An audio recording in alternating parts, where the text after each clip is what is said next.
Сәлеметсіздер ме? Бүгін біз алтын сақа математикалық олимпиадасының 5 сыныпқа арналған мектепшілік кезең тапсырмаларын шешетін боламыз.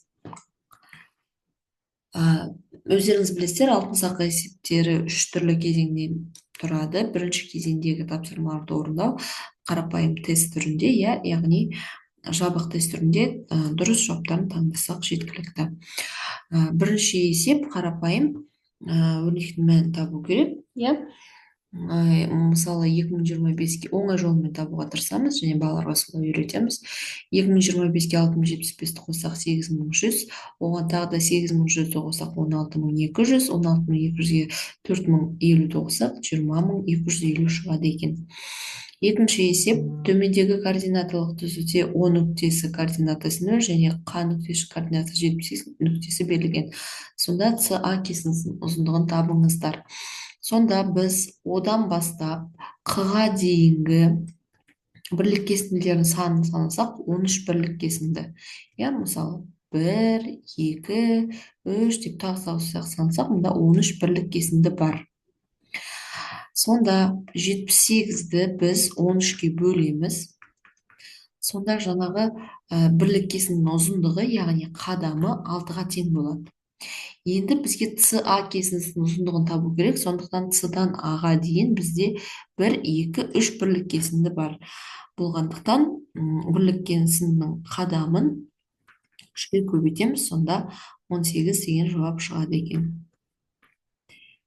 Ары қарай жалғастырамыз. Бізге дұрыс емес теңсіздікті белгілеу керек. Енді мына жерде А жауабы дұрыс болады, себебі 1530-ға бөлсек 50 болады, ал 1514-ті 30-ға бөлсек 50-ден кішкене асатын сан шығады. Қалғандарын да тексеріп көруге болады. Бұл жерде енді арифметикалық есептеуге болады ең оңай жол, бірақ та бізде қандай шарт бар?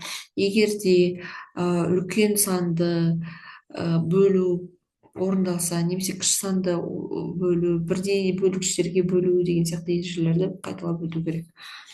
Келесі төртінші, мына цифрлар пайдаланып, цифрлары қайталанбайтындай 5 таңбалы сан құрастырып жазыңыз. Осылардың қайсысын құрастыра алады екен? Енді бұл жерде қарапайым әрбір берілген жауаптарды сан түрінде жазып көрсек болады. 175.208. 175.208. Келесі 10.209. Одан кейінгі 71.208.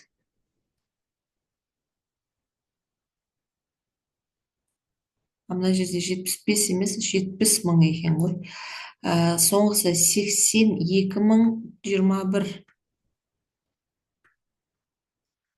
Сонда қарап отырсаңыздар, мына жерде 0 цифры қайталанады, мына жерде де қайталанады, мына жерде 2 деген цифрлар қайталанады. Сонда қайталанбайтын цифрлар қайталанбайтын сандар жазатын болса, онда тек қана С варианты келеді екен.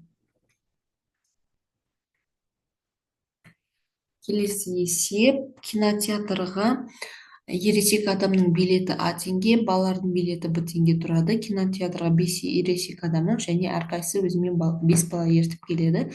Олар жалпы қанша ақша төлеу керек?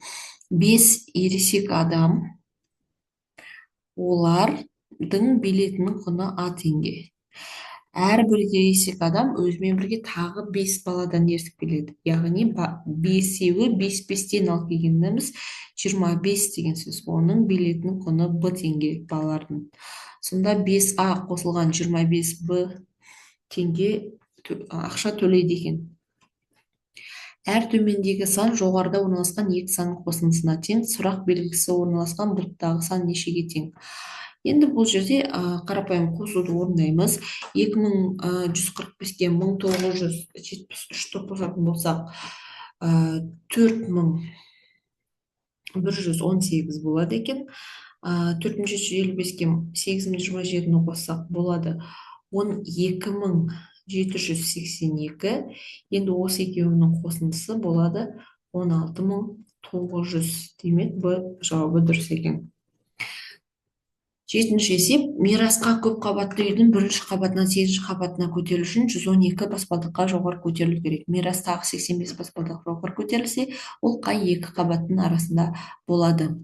Енді бірінші қабаттан 8-ші қабатқа шығу үшін 7 қабат көтерілу керек. Себебі біз жаңағы подъездге кіре салғанда бірінші қабатта боламыз. Яғни бірінші қабатқа көтерілу үшін біз баспалдақ баспаймыз деп есептейміз, иә.